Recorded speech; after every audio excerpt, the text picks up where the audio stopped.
그러니까 이 진리의 말씀, 이것이 우리에게 들려오거든. 이것이 성령과 신부가 말씀하신다 그랬어요. 그러면 성령과 신부가 말씀하시면 어떻게, 무슨 얘기가 돼요? 성령과 신부가 말씀하시면 성령님은 누구예요?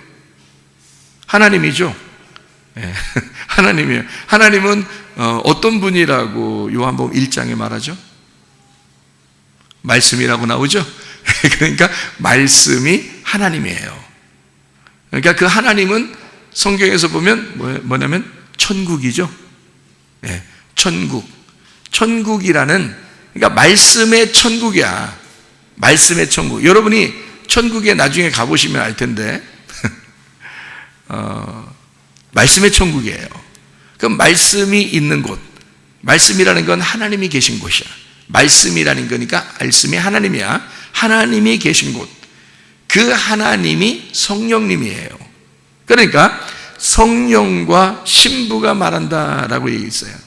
그러면 신부라고 하는 건 여러분과 저를 얘기하는 거고 교회를 의미하는 거죠, 성경에서. 그러면 교회는 누가 주인이에요? 성령님이 주인이시죠. 그래서 성령과 신부가 하나인 거야.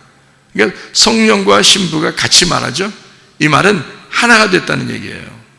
성령님은 말씀이고 말씀은 하나님이에요.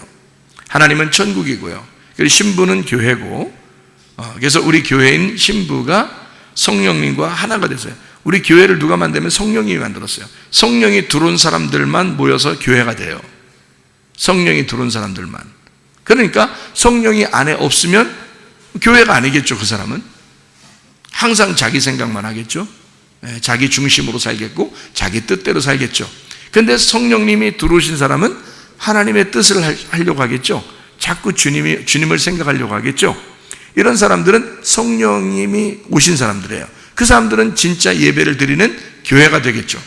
그러니까 성령님이 곧 교회고 교회가 곧 성령이죠. 생각해 보세요. 얘기죠. 그러니까 성령이 신부고 신부가 성령인 거야. 이게 하나가 된 거예요. 이게 어디에 또 나와요?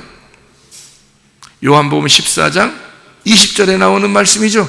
요한복음 14장 20절 보니까 그날이 언제예요?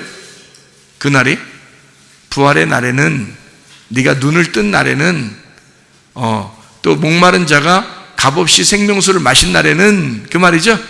하나님을 만난 날에는, 그 말이에요. 그날에는 내가 아버지 안에, 너희가 내 안에, 내가 너희 안에 있는 것을 너희가 알리라 그랬어요. 그러니까 서로 완전히 하나가 된 거예요. 그러니까 네가 내 안에 있고 내가 너 안에 있고 우리가 되어서 이게 하나가 된 거야. 이게 성령과 신부예요. 그게 교회라고요. 그러니까 교회는 성령님이 절대자고 그 절대자인 성령이 들어온 사람들만 교회가 되는 거예요. 그러니까 교회가 성령이고 성령이 교회가 되는 거죠. 그게 신부가 되는 거예요. 그러니까 같이 말하게 되겠죠. 성령과 신부가 같이 얘기하게 되겠죠. 그죠? 그러니까 신부는 어떤 사람이었는데 어떻게 된 거예요? 신부는 원래는 어떤 사람이었는데 신부가 된 거예요. 음녀이었는데 음녀 다 죽은 자가 신부가 된 거죠. 음녀가 죽으니까 성령님이 주인이 된 자잖아요.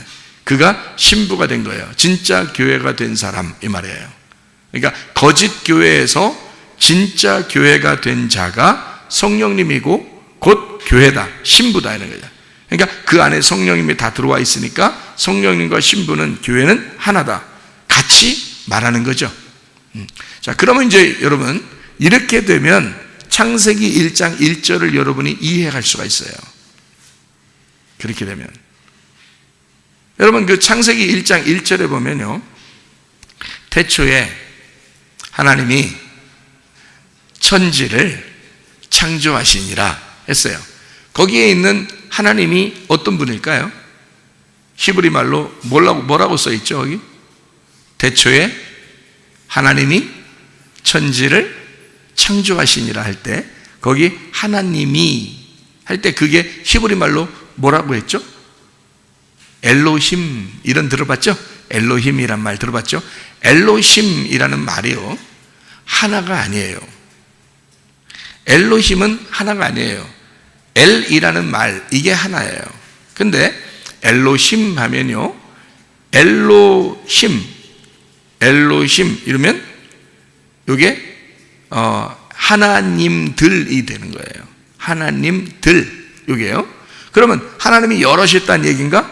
사람들이 이 말을 또 잡아서 언어를 분석한다 해가지고 분석하다가 하나님이 여럿인가 봐 이렇게 생각하는 사람이 있어요.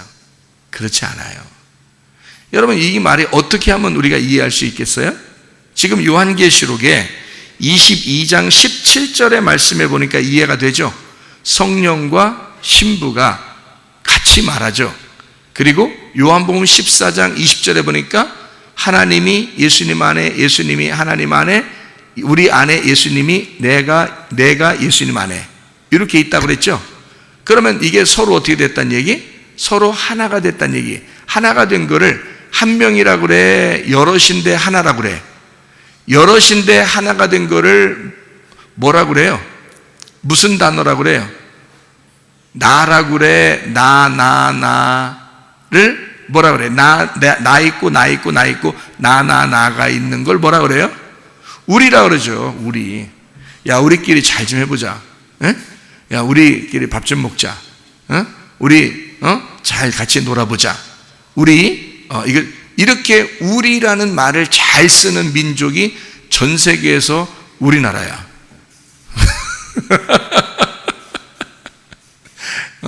그렇죠? 그러니까 우리나라가 우리라는 말을 그렇게 잘 써요. 너무너무 우리를 잘 써서 우리 가정, 우리 집사람, 우리 남편이야. 그래요, 우리 남편이야. 다른 사람들이 보면 이상하게 생각하죠. 우리 부인이야. 이러죠. 우리 자식이야. 그러면 누가 낳았단 얘기야. 이러면서 사람들이 오해할 만하죠. 그러니까 우리 자식이야. 우리 부모님이고, 다 이제 우리라는 말을 너무너무 잘 쓰기 때문에 그러거든요. 우리 친구 이러고요. 예. 처음 만난 애한테 소개해 줄 때, 자기 친구 소개해 줄 때 우리 친구야 이러잖아요. 원래는 이제 외국식으로 말하면 나의 친구, 나의 어머니, 나의 자식, 내 남편, 내 아내 이렇게 해야 되는데 우리라는 말을 너무 좋아하니까 한국 사람들은 다 같이 가족처럼 우리라는 말을 평상시에 써왔던 민족이에요, 우리나라가. 근데 이 우리라는 말을 가장 잘 쓰는 우리나라 민족이 어느 민족으로부터 나왔겠어요? 성경에 셈족입니다. 우리는 셈족이에요. 아브라함의 자손 셈족입니다. 그러니까 이 노아 시대 때 노아의 자손이 셈과 함과 야벳이 있었죠. 그 중에서 우리 민족이 셈 자손인데, 셈 자손에서 가장 에덴 동산과 가까이 있는 쪽에 셈 자손이 이스라엘 사람들이고요. 에덴 동산에서 가장 멀리 떨어져 가지고 멀리까지 전도하러 나간 민족이 한국 사람들이에요. 우리나라 사람들이에요. 셈족인데, 같은 셈족인데 우리가 가장 이제 동방으로 간 민족이고요. 그래서 우리나라를 동방의 예루살렘이라 그러는 거예요. 우리 한국을 동방의 예루살렘이라, 이스라엘을 서방의 예루살렘이다 이렇게 말하는 거예요. 그러니까 이스라엘은 예루살렘이 서쪽이죠. 우리는 동쪽인 거예요. 그래서 우리나라와 이스라엘만 가만히 역사를 통해 보면 이 세상의 흐름을 제대로 볼 수가 있다, 이런 얘기도 하잖아요.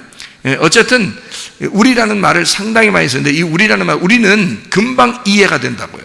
왜냐하면 우리라는 말을 잘 알기 때문에 그렇습니다, 우리나라 사람들은. 그러니까 이 세상에서 가장 성경을 깔끔하고 가장 잘 해석할 수 있는 민족이 어느 나라 민족일까? 우리 민족이야. 우리 민족. 왜? 창세기 1장 1절부터 엘로힘이거든요. 엘로힘, 우리예요. 하나님이 우리라고 말한 거예요. 그러니까 우리가 창조하자, 우리가 이렇게 만들자. 우리라는 하나님이, 엘로힘이 하늘과 땅을 만들었다, 이렇게 이야기하거든요. 그거를 우리라는 표현이 가장 정확한 표현이에요. 이게 요한계시록 22장 17절에 성령과 신부, 여러분이 알기는 성령과 신부는 따로 떨어져 있는 존재거든요, 분명히. 근데 둘은 하나라는 거죠. 왜냐하면 우리 속에 들어와 있으니까. 우리 속에 들어와 있는, 교회 안에 들어와 있는 우리의 주권자, 그가 성령님이시니까. 그러니까 그 성령님과 우리는 하나가 됐어요. 성령님이 없이는 교회가 안 되거든요. 교회가 발전이 없어요, 안 돼요, 이런 말이 아니에요. 안 될 거예요 그런 말 아니고, 성령님이 안 들어오면 교회가 아닌 거죠.